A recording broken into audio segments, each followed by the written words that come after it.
And also I'm curious to see how మీరు action, I know it's not like typical action, but ఒక realistic action కూడా మీరు ఎలా treat చేశారో నాకు ఐఎమ్ వెరీ క్యూరియస్. మంచి ఎపిసోడ్ అంటే గుడ్ ఎపిసోడ్స్ ఉంటాయి. Because I never before I think ఇంత ఇదే ఈ టోన్లో మీ క్యారెక్టర్. నేను ఏ యాక్షన్ ఒక ఎపిసోడ్లో కూడా నేను ఏదో కథ చెప్పాలని వెళ్ళిపోతుంటాను. ఆయన అదేదో చెప్తుంటే ఆ ఫైట్ మాస్టర్ వాళ్ళు చూస్తుంటారు అంటే కానీ something I will do some.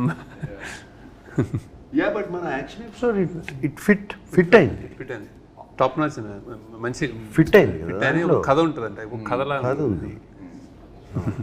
ఇప్పుడు చెప్పడం అవసరం లేదు, చూసినప్పుడు అర్థమవుతుంది ఆ కథ ఏంటో. బట్ ఫిట్ అయింది కథ. It's very nice. And of course మీ సినిమాలో అయితే the women play very powerful pivotal roles. You write beautiful characters. So Rashmika గురించి what's her character like? Very underplayed, very అంటే ఫస్ట్ టైం ఆమె కూడా ఫస్ట్ టైం చేసినట్టు అనిపిస్తుంది. భలే చేసింది, బాగా బ్యూటిఫుల్. అంటే చాలా వెరీ లవబుల్ అయిపోతుంది ఆమె. Very interesting. My favourite in the film is her. Yeah.